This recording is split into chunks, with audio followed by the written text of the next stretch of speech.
અમદાવાદમાં એર ઇન્ડિયાના વિમાન ક્રેશ અંગે અમેરિકી અખબારે નવો દાવો કર્યો છે। બે પાયલટ વચ્ચે થયેલી છેલ્લી વાતચીત અંગે વોલ સ્ટ્રીટ જર્નલે અમેરિકી અધિકારીઓને ટાંકીને કહ્યું કે વિમાનના કેપ્ટન સુમિત સબરવાલે એન્જિન ઇંધણનો પુરવઠો બંધ કરી દીધો હતો।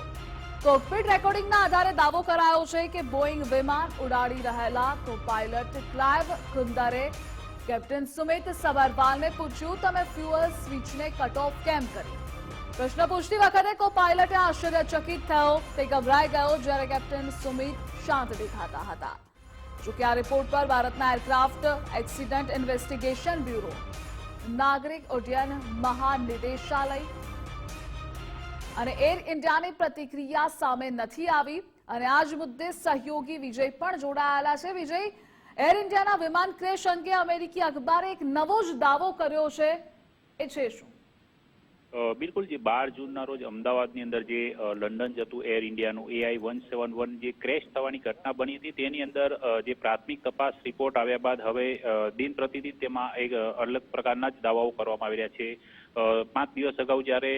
AAIB એટલે કે એરક્રાફ્ટ એક્સિડન્ટ ઇન્વેસ્ટિગેશન બ્યુરો દ્વારા જે વિમાન દુર્ઘટનાનો જે પ્રારંભિક રિપોર્ટ જાહેર કરવામાં આવ્યો હતો તેની અંદર ફ્યુલ સ્વિચ રનથી કટ ઓફ સ્થિતિમાં જવાને કારણે એન્જિન બંધ થયા હોવાનો જે ઉલ્લેખ હતો ને ત્યારબાદથી એક અલગ પ્રકારનો જે વિવાદ સંછેડાયો છે તેના વચ્ચે અમેરિકી અખબારે એક દાવો કર્યો છે જેમાં જે બે પાયલટ્સ વચ્ચેની જે કોકપિટ રેકોર્ડિંગની વાતચીત હતી તેના આધાર પરથી અધિકારીઓને ટાંકીને આ અમેરિકી અધિકારીઓની પ્રાથમિક તપાસથી પરિચિત લોકોને ટાંકીને જે રિપોર્ટ આપ્યો છે તેમાં સ્પષ્ટ એવો દાવો કરાયો છે કે કેપ્ટન જે સુમિત સબરવાલ છે તેમણે ફ્યુઅલ સ્વિચ બંધ કરી હતી અને એ જ પરિસ્થિતિની અંદર કો પાયલટે ગભરાતા અવાજમાં પૂછ્યું હતું કે સ્વિચ કેમ બંધ કરી। આ પ્રકારનો એક ઘટસ્ફોટ થવાની જે અખબારમાં દાવો કરવામાં આવ્યો છે તેમની અંદર જે કરાયેલો દાવો છે તેના આધાર પર અત્યાર સુધીમાં